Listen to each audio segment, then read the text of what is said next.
Vamos a hablar sobre la subjetividad del migrante como una subjetividad en tránsito con la casa a cuestas. Estas son las estrategias de acompañamiento desde un enfoque psicoanalítico. Para esto estoy en contacto con la licenciada Isabel Manzioni, quien es profesora en psicología, psicoanalista e investigadora de Abdeva e IUSAM, coordinadora de equipo Educreando y del taller de acompañamiento para refugiados. Isabel, ¿cómo le va? Sebastián Chapiro la saluda aquí en Duplex, en LU2 de Bahía Blanca. Gracias por atenderme. Gracias a vos, Sebastián. Mucho gusto. ¿Cómo estás? Pero muy bien, encantado. Yo agradecida de que nos convoques para hablar contigo un rato y poder llegar a la comunidad a la cual ustedes llegan. Exactamente, más de 500 kilómetros de penetración, miles de personas la están escuchando. Quiero charlar sobre estos migrantes forzados, ¿no? Por problemas políticos, económicos. ¿Qué pasa cuando uno tiene un desarraigo de esta naturaleza en este contexto tan especial? Bueno, pasan cosas serias. Hace poco veía una película en una de las estas redes de películas que se llama Las Nadadoras. Claro, la vi. Es muy linda. ¿La viste? Sí, la vi el fin de semana pasado. Habla justamente de todo lo que atraviesan, que parece terrorífico, desde salir del lugar donde tienen que salir para proteger la vida, hasta llegar a algún país que les pueda otorgar el derecho pleno a ser ciudadanos. Obviamente que nosotros, al ser psicoanalistas, no estamos trabajando con dar la documentación o brindar el alojamiento para los primeros meses, pero sí estamos en contacto y trabajando en red con todos los organismos que ayudan en ese sentido, porque es fundamental que el migrante que llega en situaciones críticas se sienta ciudadano con derechos plenos en el país que está, o sea, que tenga derecho a la salud, a la educación, a la vivienda, al trabajo y algo muy importante que es la felicidad, que es lo primero que se pierde, ¿no? Y aparte la cadena de aprovechamientos que hay con todo esto, yendo a la película, porque se ve en un tramo un atisbo de cómo se lucra y cuánto es el desprecio y el valor por la vida, cero. Y si se hunde la balsa, se hunde la balsa. No pasa nada. Así se han muerto miles y miles de inmigrantes en todo el mundo, ¿no? Que no llegan, lamentablemente. Pero los que llegan psicológicamente, ¿de qué forma? Porque dejan un montón de cosas, se van con lo opuesto, tienen un montón de esperanzas o tienen un montón de creencias que después en la realidad no suceden. ¿Y cuánto es el poder de eso que se habla tanto, ¿no? De la resiliencia de las personas? Mira, aunque te parezca mentira, hoy día llegan a nuestro país algunos migrantes caminando 5.000 kilómetros, desde el norte de Sudamérica hasta la Argentina. Parece que estuviera hablando de otro siglo, ¿no? Pero la crueldad humana de nuestra especie no tiene límites y por eso muchos psicólogos, psicoanalistas, trabajadores sociales, estamos colaborando para que podamos cuidar las relaciones de estas personas, relaciones que forman parte del bien colectivo que podemos brindar todos en la medida que ofrezcamos cómo desactivar todas esas situaciones violentas por las cuales se han atravesado y que van creando riesgo y vulnerabilidad, porque el riesgo y la vulnerabilidad no existen de por sí, se construyen. Como vos lo viste, Sebastián, en esa película, hay muchos crueles que sacan partido de esa situación. Opuesto a eso está todo el otro mundo, que tal vez se puede ver en la vida de la nadadora que luego va a ser la campeona mundial, porque eso fue cierto, de los refugiados en natación. Se crea toda una arquitectura de la colaboración desde otra parte de la humanidad que tiene como un reservorio de humanización. Entonces hay presencia afectiva, hay disponibilidad y hay algo así como la posibilidad de darles un espacio para que vivan la vida con dignidad. Claro. Y con mucha sensibilidad social de parte de aquel que lo recibe. Nosotros hemos hecho una modesta investigación sobre una cierta cantidad de casos, no todos refugiados latinoamericanos, sino también europeos. Bueno, últimamente se agregan los de Ucrania y los de Rusia, y lo que estamos viendo en el análisis de estas entrevistas que hacemos, que ellos generosamente es como que le esperan a la entrevista por otro lado, porque necesitan expresarse, es que ellos se encuentran dolorosamente con lo que nosotros llamamos la producción de ausencias en su experiencia de vida, porque allí donde antes encontraban a alguien que esperaban y necesitaban, todavía no lo encuentran aquí en el país de arriba. Entonces, al llegar a nuestra sociedad, procuran recrear lazos psíquicos y sociables que son indispensables para construir presencias. Cuando esto último no ocurre y no se conecta con el espacio vital, lo que queda sin nombrar, lo que no se puede expresar, no se puede compartir. Y todo eso es un invisible, un intangible, que pasa a integrar la cultura de la ausencia, que es lo que nosotros apreciamos como la nostalgia que les queda, esa sensación de que algo no está. Claro. Hay otra cultura también entre ellos, la cultura del silencio, porque cuando vienen de situaciones muy avergonzantes para su propia identidad como perteneciente a tal país, suponete, puede vivirse como avergonzante una dictadura, genocidio, terrorismo. Entonces no hablan de ciertos temas, pero esos temas no agradados también forman parte de otra cultura, que nosotros llamamos la cultura del silencio. Una vez hicimos una experiencia con escuelas secundarias en la ciudad donde yo nací, que es la ciudad de Lobos, en la provincia de Buenos Aires, y los chicos los jóvenes armaron como un panel donde contaron que ahora entendían a sus abuelos, estamos hablando de migraciones de los años 1950, ¿no? Después de la Segunda Guerra y de europeos, que no hablaban, porque en realidad no hablaban para no tener que contar cosas que les pesaban, les dolían y les hacían sentir vergüenza, como puede haber sido haber luchado con el fascismo italiano, por ejemplo, una cosa que se vive acá como avergonzante.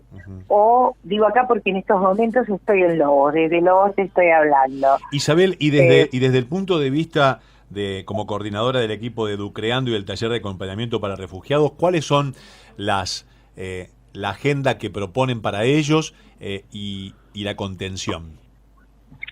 Sí, nosotros lo llamamos talleres de acompañamiento. Imagínate que nosotros lo que proveemos es lo que está a nuestro alcance, como te decía. El resto lo hacemos con las redes sociales que integramos, donde están los jesuitas, donde está el episcopado argentino, donde están otras organizaciones del tercer sector que los ayudan con la documentación, lo habitacional y la búsqueda de trabajo. Pero nosotros, ¿qué hacemos?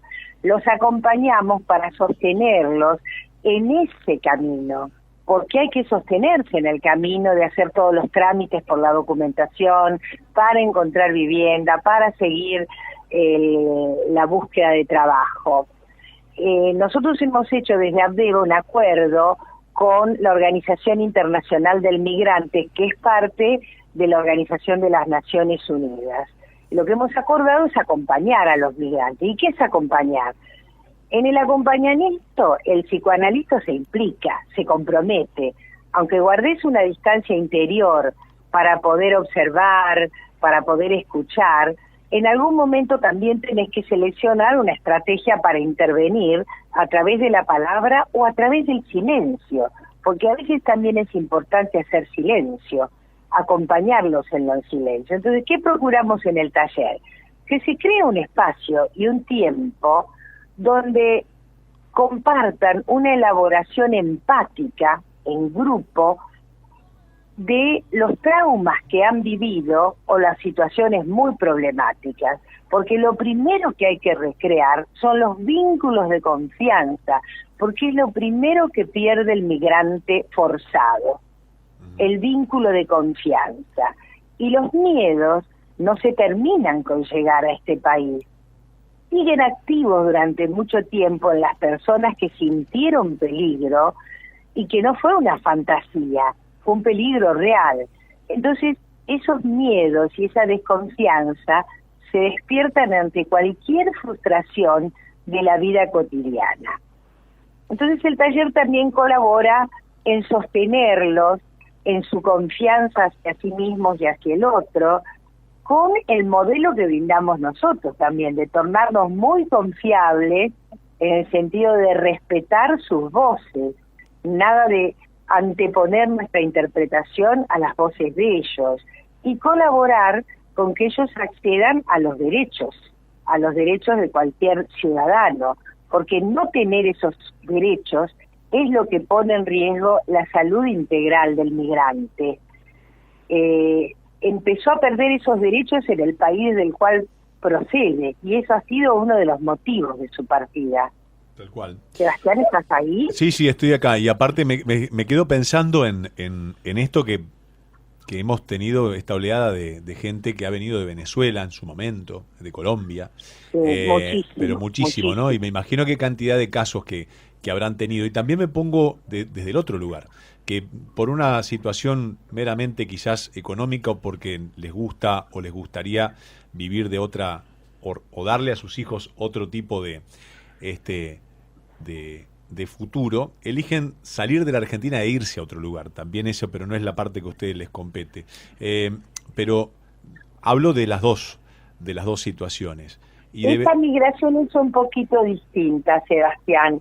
También la hemos estudiado en parte porque no faltan hijos de nuestros colegas que están viviendo en otros países. Sí. Pero muchos de los que se han ido llevados por ideales de vida, porque piensan que en otro lugar van a vivir mejor, y es un camino diferente a estar huyendo de un peligro contra tu vida real. Exactamente, o porque se han cercenado todos sus derechos, por eso eligen otros países, en este caso Argentina.